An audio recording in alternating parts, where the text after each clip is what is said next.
आज हम linear sum of two सब स्पेस या डायरेक्ट सम ऑफ टू सब स्पेस पर डिस्कस करना चाहते हैं। तो डायरेक्ट सम और लीनियर सम क्या होता है, तो जैसे इसकी व्याख्या करने के लिए यदि वी एफ फील्ड एफ पर एक वेक्टर स्पेस है और डब्ल्यू वी एफ का एक नॉन एम्प्टी सबसेट है, अर्थात ये भी में डिफाइंड इंटरनल और एक्सटर्नल बाउंड्री ऑपरेशन के रिस्पेक्ट डब्ल्यू में भी वेक्टर स्पेस की सारी प्रॉपर्टी यदि होल्ड होती है तो डब्ल्यू कहलाता है वी एफ का वेक्टर सब स्पेस है।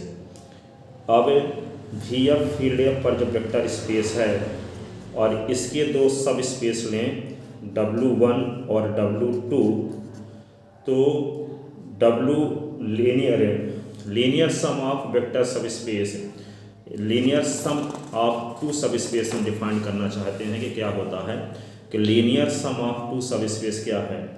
इसका मतलब हिंदी में इसको बोलते हैं दो उप समष्टियों का रैखिक योग।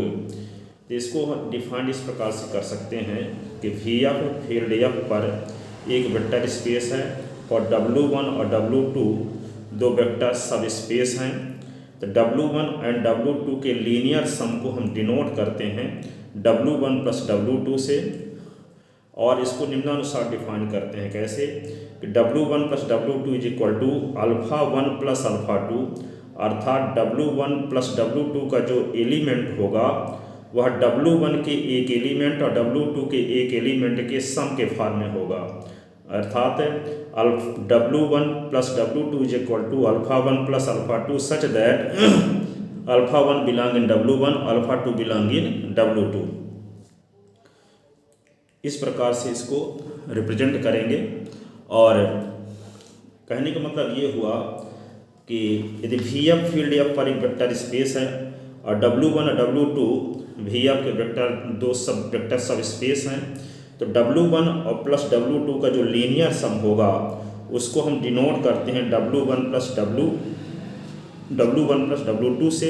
और इसके जो एलिमेंट होंगे इस टाइप के होंगे alpha 1 plus alpha 2 such that alpha 1 belong in W1 और अल्फा 2 बिलोंग इन W2, जहाँ अल्फा 1 क्या होगा W1 का एलिमेंट होगा और अल्फा 2 क्या होगा W2 का एलिमेंट होगा। तो ये W1 और W2 का ये क्या कहलाएगा लीनियर सम। लेकिन W1 और W2 का जो डायरेक्ट सम होता है वो उसमें दोनों में डिफरेंस क्या है कि यदि V का ईच एलिमेंट गामा W1 के एक एलिमेंट और W2 के एक एलिमेंट के सम के फॉर्म में यूनिक तरीके से रिप्रेजेंट किया जा सके, केवल एक ही तरीके से रिप्रेजेंट किया जा सके, अर्थात V का ईच एलिमेंट W1 के एक एलिमेंट और W2 के एक एलिमेंट के सम के फॉर्म में केवल एक ही तरीके से लिखा जा सकता है। ऐसी कंडीशन में V कहलाता है W1 और W2 का डायरेक्ट सम, अर्थात इसको हम लिखते हैं कि V is equal to direct sum of W1 और W2। तो डायरेक्ट सम को इस प्रकार से डिनोट करते हैं, यहाँ प्लस साइन में सर्कल लगा देते हैं, ठीक है, अंडर दिस सर्कल। इस प्रकार से इसको हम कहते हैं कि V is direct sum of W1 and W2। और लीनियर सम में W1 के एक एलिमेंट और W2 के एक एलिमेंट के सम के फॉर्म में लिखा जा सकता है हर एक एलिमेंट, लेकिन उसमें रिप्रेजेंटेशन यूनिक हो कोई ज़रूरी नहीं है लीनियर सम में। लेकिन डायरेक्ट सम में V का ईच एलिमेंट W1 के एक एलिमेंट और W2 के एक एलिमेंट के सम के फॉर्म में केवल एक ही तरीके से लिखा जा सके, उसका रिप्रेजेंटेशन यूनिक होना चाहिए। ऐसी कंडीशन में V कहलाएगा W1 और W2 का डायरेक्ट सम। तो इस प्रकार से इसको हम डिफाइन कैसे करते हैं, linear sum of two subspace दो उप समष्टियों का रैखिक योग। Let V F field F पर एक वेक्टर स्पेस है एंड W1 और W2 वेक्टर सब स्पेस हैं। तो W1 और W2 के लीनियर सम को W1 प्लस W2 से डिनोट करते हैं एवं निम्नानुसार परिभाषित करते हैं W1 plus W2 is equal to alpha 1 plus alpha 2 such that alpha 1 belong in W1, alpha 2 belong in W2। जहाँ अल्फा वन W1 का एलिमेंट है, अल्फा टू W2 का एलिमेंट है, तो W1 प्लस W2 का हर एक एलिमेंट W1 के एक एलिमेंट और W2 के एक एलिमेंट के सम के फॉर्म में होगा। If alpha one belong in W1 और zero vector belong in W2, तो अल्फा वन को लिख सकते हैं alpha one plus zero vector belong in W1 plus W2 for all alpha one belong in W1। इस प्रकार हम देखते हैं कि जो अल्फा वन W1 का एलिमेंट था तो वही अल्फा वन किसको बिलोंग कर गया, W1 प्लस W2, क्योंकि जीरो वेक्टर क्या होता है, आइडेंटिटी एलिमेंट है, तो वह W2 में कंटेन होगा और अल्फा वन किसका एलिमेंट हम माने हैं, W1 का। तो अल्फा वन को हम लिख सकते हैं अल्फा वन प्लस जीरो, तो अल्फा वन किसका मेंबर है, W1 का, और जीरो वार किसका एलिमेंट है, W2 का। तो यही अल्फा वन किसका एलिमेंट हो गया, W1 प्लस W2 का। यदि हम W1 का एक एलिमेंट अल्फा लेते हैं तो वही एलिमेंट किस में चला जाता है, W1 प्लस W2 में चला जाता है। इसका मतलब ये हुआ कि W1 का each element W1 plus W2 में कंटेन है, तो W1 सबसेट हो गया W1 प्लस W2 का। सिमिलरली W2 भी सबसेट होगा, इसी प्रकार हम दिखा सकते हैं कि W2 भी सबसेट होगा W1 प्लस W2 का। तो यहाँ पे स्टेटमेंट जो ये फर्स्ट आया है, स्टेटमेंट फर्स्ट और स्टेटमेंट सेकंड, इन दोनों साइड का यदि हम क्या करें, इंटरसेक्शन करें, इसके लेफ्ट साइड का इंटरसेक्शन इसके लेफ्ट साइड के साथ, इसके राइट हैंड साइड का इंटरसेक्शन इसके राइट हैंड साइड के साथ, तो यहाँ इसका इंटरसेक्शन किए, इसका इंटरसेक्शन किए, तो इक्वल सेट का जो इंटरसेक्शन होता है वही सेट आता है, अर्थात इन दोनों का इंटरसेक्शन करेंगे तो यही आएगा। तो W1 इंटरसेक्शन W2 इस सबसेट आप क्या हो गया, W1 प्लस W2। यदि W1 और W2 VF के दो वेक्टर सब स्पेस हों तो दोनों का जो लीनियर सम है वह लीनियर सम सुपर सेट होता है किसका, W1 इंटरसेक्शन W2 का। अब इस पर एक थ्योरम है कि W1 और W2 वेक्टर स्पेस VF के दो वेक्टर सब स्पेस हैं, then prove that W1 and W2 का लीनियर सम, यदि W1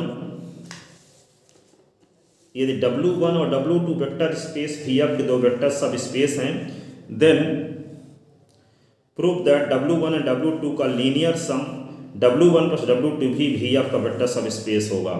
तो ये प्रूव करने के लिए क्या करते हैं, proof given that W1 and W2 VF के दो वेक्टर सब स्पेस हैं, तो टू प्रूफ वेक्टर सब स्पेस W1 एंड W2 का लीनियर सम W1 plus W2 vector space VF का वेक्टर सब स्पेस है, ये प्रूव करना है। तो वेक्टर सब स्पेस प्रूव करने के लिए क्या करते हैं कि VF का कोई non empty set W VF का वेक्टर सब स्पेस होता है इफ एंड ओनली इफ, यदि हम W के दो एलिमेंट अल्फा और बीटा लें और फील्ड के दो एलिमेंट A और B लें, तो यदि A अल्फा और B बीटा बिलोंग इन W दिखा देते हैं तो W क्या हो जाता है, वेक्टर सब स्पेस हो जाता है। तो हमको प्रूव यहाँ क्या करना है कि W1 और W2 का जो लीनियर सम है, जिसको हम डिनोट करते हैं W1 प्लस W2 से, इसको वेक्टर सब स्पेस प्रूव करना है। इसके लिए हम क्या करेंगे, W1 प्लस W2 के दो एलिमेंट लेंगे और फील्ड के दो एलिमेंट लेंगे, और यदि इसके एलिमेंट अल्फा और बीटा लेते हैं तो अल्फा में हम A का मल्टीप्लाई करेंगे और बीटा में B का मल्टीप्लाई करेंगे। यदि ये A alpha B beta belong कर गया W1 प्लस W2 को, तब हम कहेंगे कि W1 और W2 का जो लीनियर सम है वह भी एक वेक्टर सब स्पेस है। तो यही हम दिखाने वाले हैं कि W1 और W2 V का वेक्टर है, W1 plus W2 vector space VF का वेक्टर सब स्पेस है। तो since W1 and W2 vector space VF के दो वेक्टर सब स्पेस हैं, तब W1 और W2 के लीनियर सम को हम W1 प्लस W2 से डिनोट करते हैं एवं निम्नानुसार डिफाइन करते हैं। W1 plus W2 is equal to alpha 1 plus alpha 2 such that alpha 1 belong in W1, alpha 2 belong in W2। तो we know that vector space के नॉन एम्प्टी सबसेट W को VF का वेक्टर सब स्पेस प्रूफ करने के लिए हमें क्या करना पड़ता है, यह शो करना सफिशिएंट होता है कि अल्फा और बीटा W के दो एलिमेंट लिए जाएं, A और B फील्ड के दो एलिमेंट लिए जाएं, तो A अल्फा और B बीटा बिलोंग इन W यदि दिखा देते हैं तो W जो होता है VF का वेक्टर सब स्पेस हो जाता है। तो W को जब वेक्टर सब स्पेस प्रूव करने के लिए दिखाना है तो यहाँ पे क्या करेंगे, W का काम यहाँ कौन कर रहा है, W1 और W2 का लीनियर सम। तो W1 प्लस W2 के लीनियर सम को वेक्टर सब स्पेस दिखाना है, तो इसके हम दो एलिमेंट लेंगे अल्फा और बीटा और फील्ड के दो एलिमेंट लेंगे A और B। फिर दोनों के मल्टीप्लिकेशन का सम यदि W1 प्लस W2 को बिलोंग कर जाता है तब हम कहेंगे कि W1 प्लस W2 जिसको हम कहते हैं W1 और W2 का लीनियर सम, यह भी VF का वेक्टर सब स्पेस होगा। तो W1 प्लस W2 को VF का वेक्टर सब स्पेस प्रूव करने के लिए हमें दिखाना होगा कि alpha beta belong in W1 plus W2 और AB बिलोंग इन VF। तो ए अल्फा बी बीटा पर विचार करते हैं। A alpha B beta belong in W1 plus W2 ये दिखाने में हम यदि कामयाब हो गए तब कहेंगे कि W1 और W2 क्या है, VF का वेक्टर सब स्पेस है। तो व्हेन अल्फा और beta belong in W1 plus W2 तो अल्फा को लिखा जा सकेगा अल्फा 1 प्लस अल्फा 2 के फॉर्म में। क्यों? क्योंकि W1 प्लस W2 क्या है, दोनों का लीनियर सम है। तो लीनियर सम का हर एक एलिमेंट जो होगा वो W1 के एक एलिमेंट और W2 के एक एलिमेंट के सम के फॉर्म में होगा। इसलिए अल्फा जब W1 और W2 के लीनियर सम का एलिमेंट है, इसलिए अल्फा किस टाइप का होगा, W1 के एक एलिमेंट और W2 के एक एलिमेंट के योग के रूप में होगा। तो alpha is equal to alpha 1 plus alpha 2 where alpha 1 belong in W1, alpha 2 belong in W2। Beta भी क्या होगा, W1 के एक एलिमेंट और W2 के एक एलिमेंट के योग के रूप का होगा। तो बीटा भी क्या लिख दिए, बीटा 1 प्लस बीटा 2, जहाँ बीटा 1 W1 का मेंबर है और बीटा 2 W2 का मेंबर है। Then we see that A alpha और बी बीटा को यदि हम दिखा दें कि W1 प्लस W2 का एलिमेंट है तो W1 प्लस W2 क्या हो जाएगा, वेक्टर सब स्पेस प्रूव हो जाएगा। तो ए अल्फा बी बीटा पर हम विचार करते हैं। तो ए अल्फा लिखते हैं और यहाँ पे अल्फा के स्थान पे क्या लिख दिए, alpha 1 plus alpha 2 plus B लिख लिए, और बीटा के स्थान पे क्या लिख दिए, बीटा 1 प्लस बीटा 2। इसका ब्रैकेट खोलते हैं तो A alpha 1 plus A alpha 2 और B beta 1 plus B beta 2। तो ए अल्फा 1 प्लस बी इसको बाद ए अल्फा 1 और बी बीटा 1 पहले लिख लेते हैं, ए अल्फा 2 और ये बी बीटा 2 बाद में। इन दोनों को एक साथ लिख लिए, इन दोनों को एक साथ। अब ये क्या है, W1 क्या है, W1 वेक्टर सब स्पेस है। इस बात का पहले से पता है कि W1 वेक्टर सब स्पेस है, इसलिए अल्फा 1 और बीटा 1 W1 के मेंबर हैं और ए और बी फील्ड के एलिमेंट हैं के लिए ए अल्फा 1 और B beta belong in W1 होगा। और इसी प्रकार यहाँ पे जब W2 भी वेक्टर सब स्पेस है तो अल्फा 2 और बीटा 2 बिलोंग इन W2 और A B belong in F के लिए क्या होगा, ए अल्फा 2 और B beta belong in W2। इस प्रकार हम देखते हैं कि ये एलिमेंट किसका हो गया, W1 का, और ये एलिमेंट किसका हो गया, W2 का। तो दोनों का सम किसको बिलोंग करेगा, W1 और W2 के लीनियर सम का। इस प्रकार हम देखते हैं कि जो ए अल्फा बी बीटा था वह W1 प्लस W2 का मेंबर हो गया। तो हमें यही तो प्रूव करना था कि यदि हम W1 प्लस W2 के दो एलिमेंट अल्फा और बीटा लें और फील्ड के दो एलिमेंट ए और बी बिलोंग इन F लें और दोनों के मल्टीप्लिकेशन का सम यदि W1 प्लस W2 को बिलोंग कर जाता है तो W1 प्लस W2 क्या होगा, VF का वेक्टर सब स्पेस हो जाएगा।